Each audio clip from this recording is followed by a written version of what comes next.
કોકને માપવા નીકળીએ ને, હું તને જોઈ લે એવા અહંકારથી નીકળીએ ને ત્યારે બહુ સંભાળવું છે, આપણે રોકાઈ જાય છે. ટેપ બધી ટૂંકી પડે, આપણે માપી ન શકીએ. એટલે દેવતાઓ કે આપણે ભાઈ સાધુ થાય, અને આ જગત સાધુ એ ક્ષેત્રમાં ચાઇના માર્કેટમાં ઘૂસી ખોટા કરી ગયા. ત્રણેય ભગવો ભેગ ધારણ કર્યો. શું કરાય તો કે મંગાય. પેલા માગી આવે, શરૂઆત માગવાત કરે અને સારું આવી ગયો. પહેર્યો છે ભગવો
આવકાર આપવાનો અને માંગણી હોય તો સંતોષવાનો ગૃહસ્થનો નિયમ છે. માતાજી તો ભિક્ષા લઈને આવ્યા, એ ખેલ બગડી ગયો. આગળ જો આપણને વનફળ આપી દેશે ને તો ઘરનું કામ કરવા નહીં થાય તો બસ એની ઉપાધિ રહે. 3 મહિનાનો આપવા હાલે, અને જો આગળ માતાજી ફરાળ કરાવી દે ને તો ભેદ નહીં લે. આપણે તો ભેદ લેવા આવ્યા છે, સતીનું છત છોડાવવું છે. અને તરત બોલ્યા વન ફળ અમારો આહાર નથી, વન ફળ અમારો આહાર નથી. બાંધી ભિક્ષા, એટલે બાંધી ભિક્ષા તમે આપો છો અમારે નથી લેવા. બાંધી ભિક્ષા લેતા નથી, આપો વસ્ત્ર તજી મોરી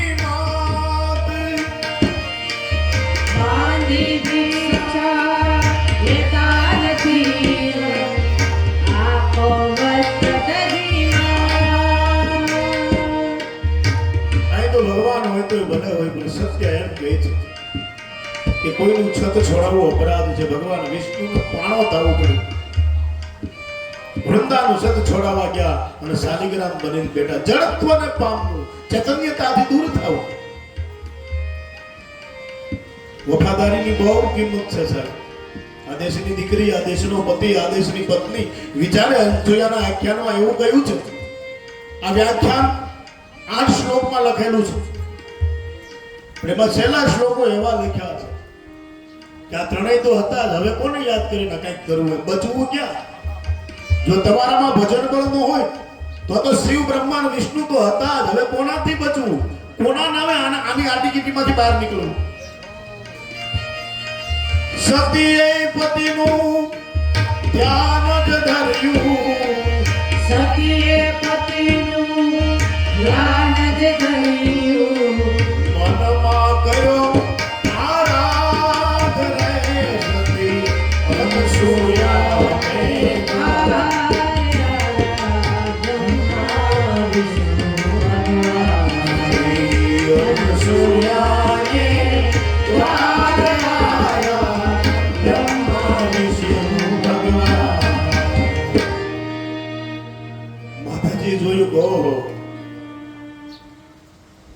અને ખરા ભક્તો નથી ડરતા, કદાપી ફાંસીએ ચડતા.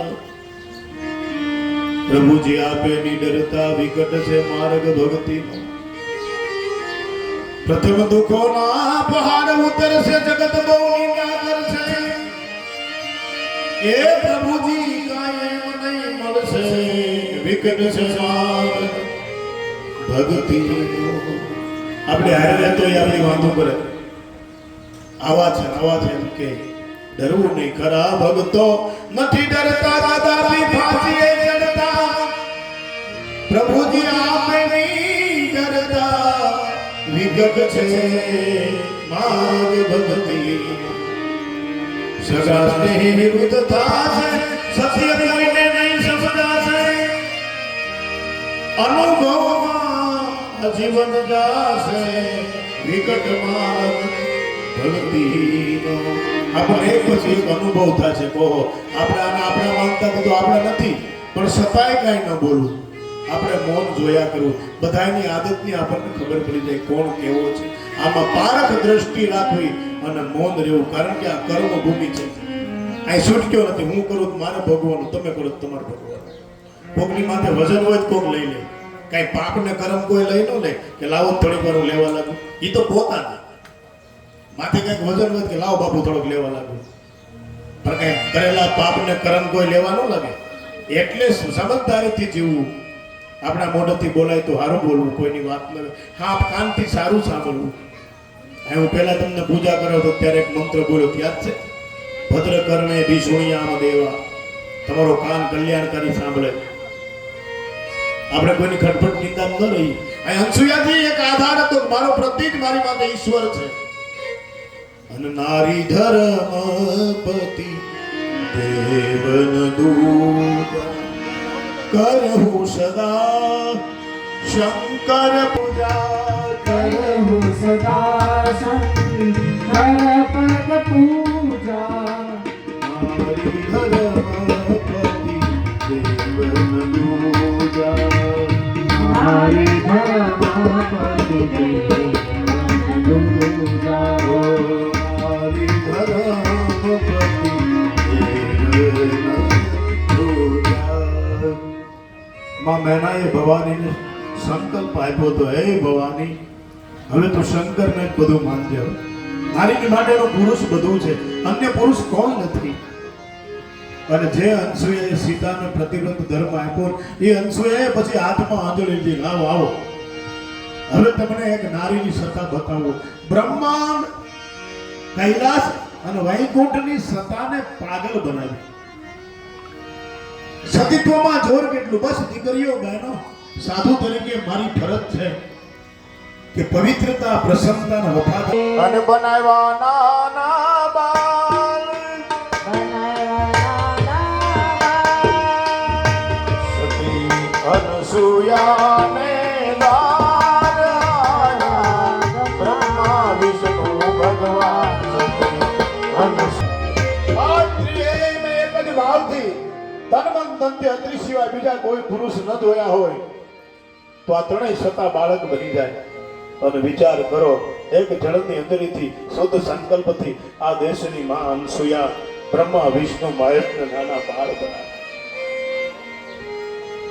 અને પછી એને સ્તનપાન કરે માં વિના કોઈ ધરાતું નથી સાહેબ આ દુનિયામાં બધાને ભૂખ લાગી છે બ્રહ્માંડની સત્તાઓને અનસુયા માં મળીને એવા રાજી થતા ટાટિયા બસાડતા હતો ઘોડિયામાં આમાં વર્ણન છે કે ભગવાન વિષ્ણુએ તો બહુ રડ્યા ओ भारत देश जहाँ साल ताल पर सोने की चिड़िया करती है बसेरा वो भारत देश है मेरा वो भारत देश है मेरा जय भारती जय भारती जहाँ सूरज सबसे पहले नारे अपना मेरा वो भारत देश है मेरा वो भारत देश है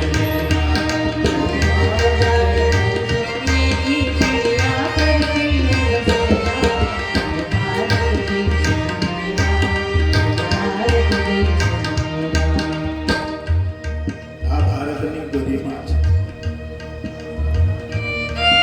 ડાલ ડાલ ઉપર આ જીવીને ભારતનું ગૌરવવંતી પરંપરા છે સાહેબ। जहाँ डाल डाल पर सोने की चिड़िया करती है बसेरा वो भारत तुमसे मेरा।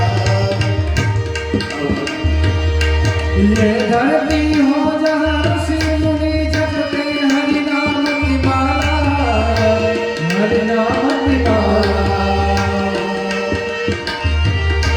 जहाँ बाल कईक मोहन है और राधा एक बाला, राधा एक बाला। जहाँ सूरज सबसे पहले आकर है अपना मेरा, वो भारत देश मेरा, वो भारत देश मेरा। जय भारती जय भारती जय भारती जय भारती। આ દેશનું ગૌરવ છે કે અનસૂયા છે। ઘણી સતાને બાળક લેશ માત્રમાં બાળક બનાવે। આ દેશની વફાદારી ક્રોધતા ધન્યાસ્તે કૃતજ્ઞનો જે દેશમાં આવી મહિલાઓ છે એ દેશનું પતન ન થાય છે। આ માય કાંગલાનો દેશ નથી, વીરતાનો દેશ છે। અહીંયા બ્રહ્માંડની ત્રણેય સતાને નાના બાળ બનાવે એવી જનની અનસૂયા છે। લેશ માત્રની અંદર સતીએ પતિનું ધ્યાન ધર્યું, બનાવ્યા નાના બાળ સતી અનસૂયાના દ્વાર આવ્યા બ્રહ્મા વિષ્ણુ। આ સતાઓને પલટાવવાની સત્તા આ દેશની મહિલાઓમાં છે।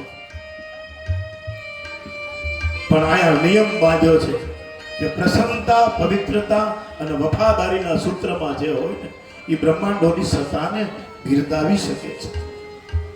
અને સમય ગયો અને આમાં તો એ જ કાંઈ લાવો ઓલી પણ વાંટું જોવાય। આ સતીઓ બધી થોડી થોડી વાર છે ને દબાવી લીધું, પછી તો એમ થયું કે હવે એની વડે હાલ છે નહીં। થોડીક વાર એમ બધું થાય કે હું બધું કરી લે, તમે ન આવતા જાઓ। અને પછી એમ થયું કે ભગવાન ક્યાં ગયા છે? કૈલાસમાં ભેગા થાય દાદાને એટલે ત્યાં કાંઈ વેદ ધ્વનિ થાય નહીં, અને ભગવાનને એટલે કાંઈ ગરુડ ત્યાં બોલે નહીં, વેદ ધ્વનિ બંધ થઈ। બધી માતાજીઓ મૂંઝાણી ગો હવે શું કરું? આ તો બોલતા તો બોલાય જાય પણ ગોતવો તો પડે ને। કોક પૂછે ને ભાઈ તમે કોના ઘેરેથી થી? ઘરવાળો જ નથી હેઠળ। હવા મહિનો થયો ક્યાં ગયો? પછી તપાસ કરી નારદને પૂછ્યું કે તે ભગવાનને જોયા? તો કે હું બ્રહ્માંડમાં ગયો, ત્યાં મને માતાજીએ બ્રહ્માણી કીધું તારા દાદાને જોયા? અને કૈલાસમાં આવું ત્યાં માતાજી એમ કીધું ભગવાન શંકરને ક્યાંય પાડ્યા? એટલે ત્રણેય નથી। તમે એટલો બધો ત્રાસ આપ્યો, ત્રણેય ભાગી ગયા। એ જોજો રે કાયલને શું થાય છે। આ કથાની શરૂઆતમાં હું પહેલા બોલ્યો તો પૂછો તો ખરા બોલા કાયલને શું થાય। મારી પારંપરિક વાત છે સાહેબ। એને હું થાય કોઈ ઘાયલ હૃદયને તો પૂછો। આ કઈ મજા કરવા માટે કથા નથી, મૂલ્યો છે। આના મૂલ્યો છે। આ દેશની નારી કેવી હોવી જોઈએ, આ દેશના સુરા સંત ને દાતારો કેવા હોવા જોઈએ એની કથા છે। એલા પૂછો તો ખરા એ બાબુ લખીલા લાગે? પૂછાય કઈ પૂછાય કે બાબુ લખીલો એક મોટો છે કેમ થાય?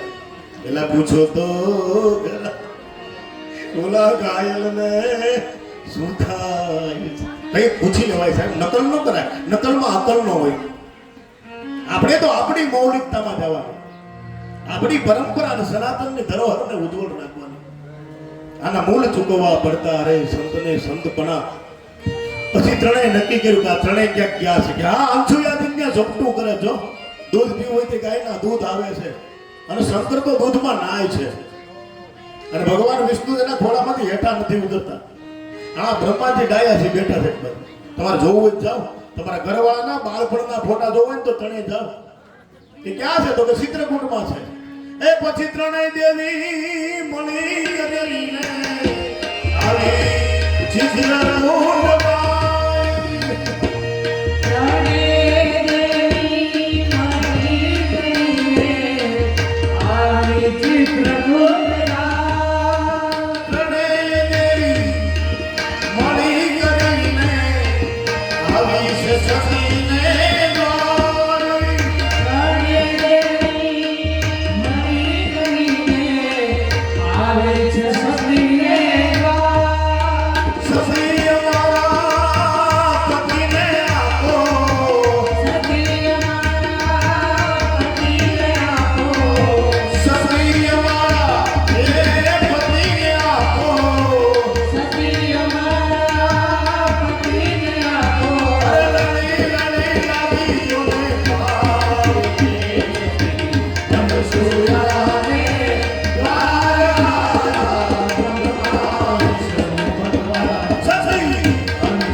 કૈલાસમાંથી હાથ જોડીને એક વ્યક્તિ આવી, વૈકુંઠમાંથી હાથ જોડીને એક વ્યક્તિ આવી અને બ્રહ્માંડમાંથી હાથ જોડીને એક વ્યક્તિ આવી. ક્યાં આવી? કે પતિ પરાયના અનસુયાજીનો આશ્રમ જ્યાં ચિત્રકૂટ છે ત્યાં આવ્યા અને હાથ જોડીને કીધું તમારા ઘરવાળા પાછા આપો. આવું કઈ બન્યું હોય છે? આ દેશની સતી ધારે ને તો બ્રહ્માંડને પલટાવે. આ દેશનો સત ધારે ને તો કોક નાનો બાળક થવો ન થાય ને બ્રહ્માંડને પલટાવી નાખે. આ પાટણનું ગટર પકડ કર્યું કોને કર્યું? અને તમે ફિલ્મમાં કી થાવ્યું છે? નાનો દિયરિયો મારો લાડકો એ લાવ્યો મેદીનો છોડ અમે રંગ લાગ્યો. યો ભાભી તમારા હાથને રંગો. અને સડકમાં તો જવાન કપાનો હતો અને ત્યારે એમ કહે છે આ પરિસ્થિતિ છે સાહેબ દેશની ઘટનાની અને હું ચોપડા ફેરવું એવો કથા કરીને પહેલા તમને સાદું છો ક્યાંક કેવો આવ્યો છે કઈને વહી જાય. હું કઈ તમારું લેવા થોડો કેવો વિઠ્ઠલદાસ બાબુનો પાઠ્ય ભણ્યો કઈ જાઓ ને યો ભાભી રંગો તમારા હાથ એમ કીધું. હાથ રંગીને વીરા સુરે કરું. આમાં આ ફિલ્મ તમે જોઈ હોય તો એમાં એક પતિવ્રતાની ભણક આપી છે. તારે નથી સાંભળવું હોય તારે હવે ક્યાં હમણાં આ જે સાંભળી હતી એને કેની ફસી હજી તારા જેવા અવતાર બાકી એના. આ અવતારમાં સાંભળી લે. બેજા બેજા બેજા બેજા વાહ હરે હરે ન જાને કોણ છે ભેષ ને નારાયણ મિટાય. હાથ રંગીને વીરા સુરે કરું એનો જોનારો પરદેશ રે એ બાવા મહેંદી લાગી. પૂછો તો ખરા ઓલા ઘાયલ એમને માલી